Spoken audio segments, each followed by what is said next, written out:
Umat yang jumlahnya terbesar, terbanyak, bahkan konon menurut catatan sampai 90%, tapi dipermainkan oleh mereka kelompok-kelompok kecil ini. Walyaksifanna fi qulubikumul wahn. Pada saat itu di hatimu dicampakkanlah penyakit wahan. Sahabat kemudian bertanya, "Wa mal wahnu ya Rasulullah?" Apakah penyakit wahan itu ya Rasul? Beliau menjawab, hubbud dunya wa karahiyatul maut. Penyakit wahan itu tidak lain hubbud dunya wa karahiyatul maut. Terlalu cinta kepada dunia dan terlalu takut kepada mati. Materialistis dan takut resiko. Dua penyakit inilah yang menyebabkan walaupun umat ini mayoritas, tapi dipermainkan oleh yang minoritas. Walaupun dia golongan terbesar, tapi nasibnya seperti makanan di atas meja makan. Dari segala macam penjuru mau menghantam dia. Saudara-saudara kaum muslimin yang berbahagia, ini merupakan analisa sosial bahwa pada suatu saat nanti akan terjadi di tengah-tengah umat di mana kita dihantam dan diserbu dari segala macam penjuru.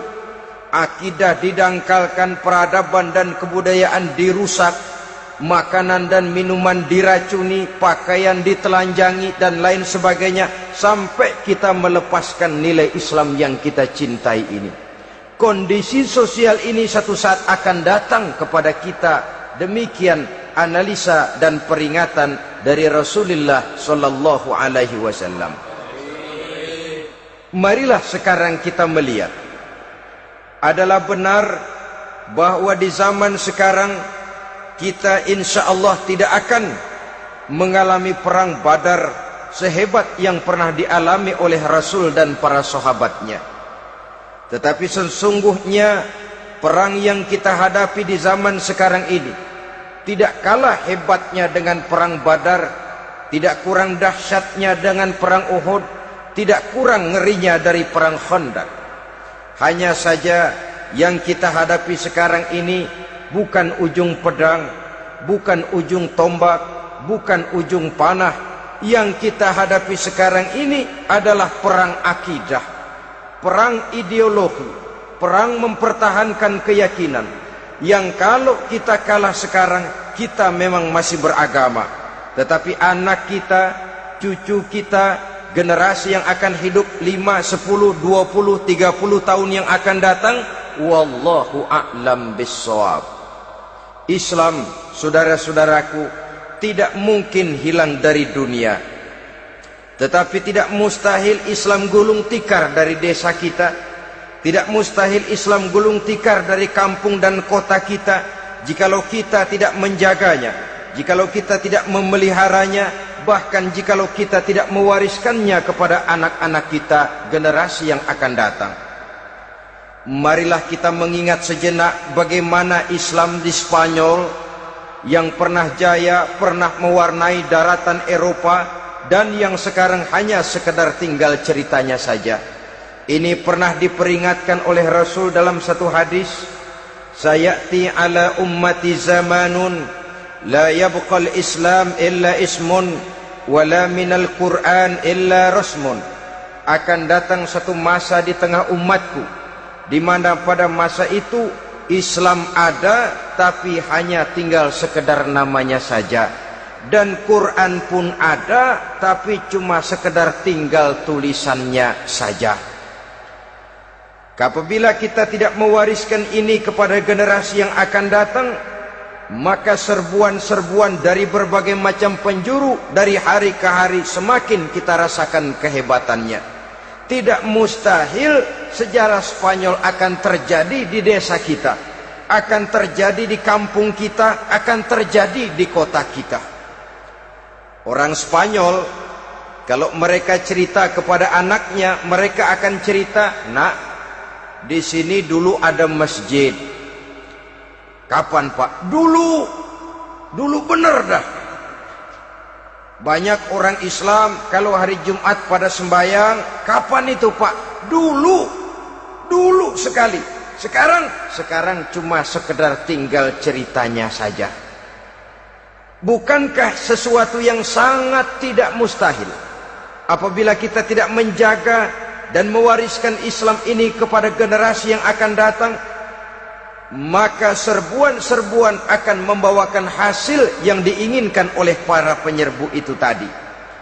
Kita sudah menjadi umat yang mayoritas, tetapi umat yang mayoritas ini menurut Rasul dikepung sedemikian rupa, akidahnya didangkalkan, peradaban dan kebudayaannya ditekan sedemikian rupa, kehidupan sosialnya dibuat individualis, kemudian dari segi pergaulan, pakaian, makanan, minuman dan sebagainya diracuni, sampai dia tidak lagi berpegang teguh kepada agamanya. Dan dikala itu hilang kehebatan umat ini di mata musuh-musuhnya. Orang lain memandang kita ringan saja, enteng saja, satu umat yang sudah kehilangan wibawa. Padahal konon kabarnya kita mayoritas, tapi enak saja dikutak-kutik orang lain. Dan dikala itu di hati kita merajalela penyakit uahan. Penyakit uahan itu apa? Pertama, hubbud dunia, terlalu cinta kepada dunia. Terlalu cinta kepada dunia yang menyebabkan kita lupa akan tanggung jawab dan kewajiban, lupa meneruskan dan mewariskan Islam kepada generasi yang akan datang. Kita berlomba hanya untuk mengejar dunia dan seluruh isinya. Baik dia bernama material, baik dia bernama seksual, baik dia bernama pangkat, jabatan dan kedudukan, berlomba-lomba kita di dalamnya. Sampai tercampaklah penyakit hubbud dunia di dalam hati ini. Berurat dan berakar dunia itu, sulit dan berat kita berpisah daripadanya. Akibatnya kemauan untuk berbuat demi dan atas nama agama sangat sulit terwujud di dalam kehidupan ini. Yang kedua, karahiyatul maut, terlalu takut kepada mati.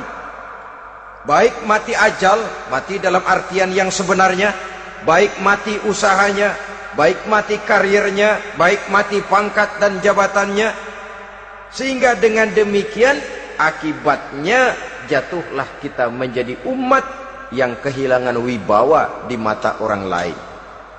Saudara-saudara kaum muslimin rahimakumullah, saya katakan tadi, perang yang kita hadapi di zaman sekarang adalah perang akidah. Perang menghadapi peradaban dan kebudayaan yang menghancurkan moral daripada anak-anak kita. Perang menghadapi banjirnya maksiat dan munkarat, yang di tengah-tengah itu, di samping berkewajiban menjaga diri dan keluarga, kita pun juga berkewajiban menjaga anak-anak kita, generasi yang akan datang, mengarahkan dan mendidik mereka sesuai dengan yang dikehendaki oleh Allah Subhanahu wa ta'ala.